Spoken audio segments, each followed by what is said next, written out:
I can't physically comprehend how they can do the music thing with just their voice and no actual music. It makes my brain hurt. It hurts to think about, but I love it.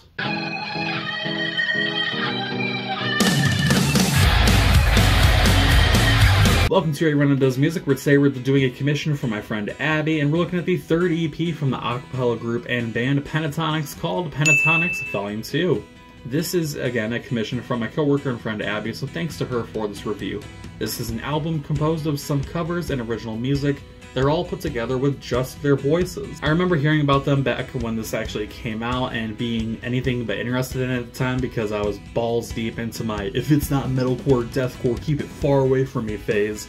But after giving some time to this album, I'm starting to regret not getting into the project much earlier. So let's get into things by talking about the covers first off. I'm not even going to pretend for a moment here to be able to understand the different types of vocals, whether it be just going to throw out normal vocal terms I'm aware of, like baritone, alto, tenor, sax. I didn't even pronounce those correctly.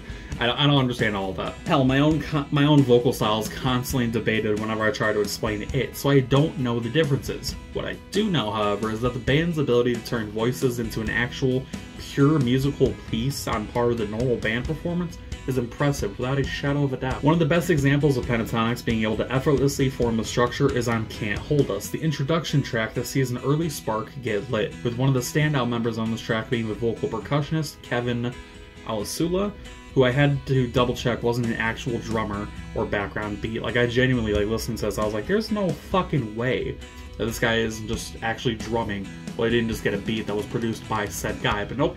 That's all him. I'm usually not too crazy for lack of a better term, beatboxing, vox, or anything within a similar vein, so I didn't think I'd enjoy this as much, but I did, and it felt very natural, not just as an inherent substitute for percussion, but as a replacement for such.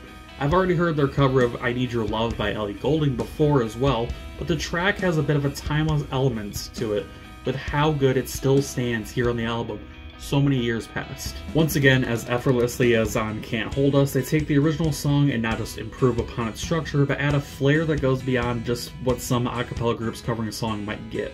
It is undeniably a Pentatonix cover done with flair and finesse. Pausing and getting into an original song, I feel like right now it's worth noting a song that is lyrically interesting and powerful because of the vocal power behind it, but fell flat to me for also being structurally basic, sort of a 50-50 situation, this being Run to You. I think that once again, this song is lyrically fantastic with an open to interpretation setup that could either be about a lover or the feeling that religion gives you towards God.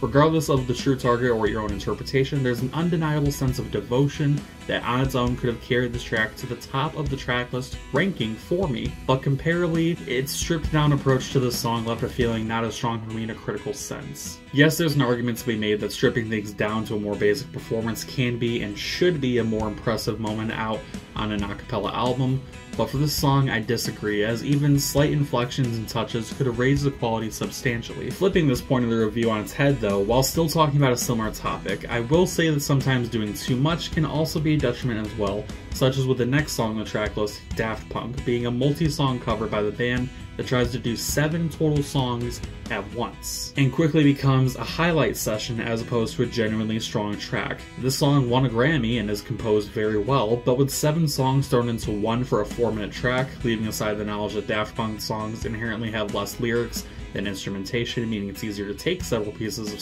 songs, it's bloated and becomes a good representation of how both minimal elements, such as Run to You, can be just as detrimental to the critical rating as too much going on at once, like here on Daft Punk. Lastly, I want to briefly touch on these 3-song stretch, with Natural Disaster and ending with Valentine. These songs are all well produced in differing ways, focusing on different vocalists within the group to great effect, as we get to see highlight pieces from each of the members in different measures across several tracks. And I think just these 3 songs together compare with equal weight to the rest of the album in terms of strength. It's not just the composure, it's not just the vocals, it's everything coming together to create, the best part of the album overall. This was a unique review in terms of the types of albums I usually review, and it was very interesting sitting down and trying to dissect the songs, as well as find ways to critique it without sounding too uninformed. Above all else, why do you gotta rev your car at fucking 1:49 p.m. in the afternoon? Above all else, like most any musician, I can say that Pentatonix has 5 times the talent I ever will have, so I can't really say shit in a personal sense. I'm just trying to do my best to critique it. With those reasons and the others, Volume 2 by Pentatonix gets a 7.4 out of 10. And that's the review.